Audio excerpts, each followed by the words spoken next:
Servus. So schlimm, Stefan? Ich bin dabei. 1. Hallo? Grüß dich, Dolly.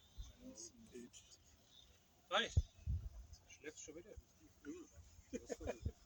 Servus.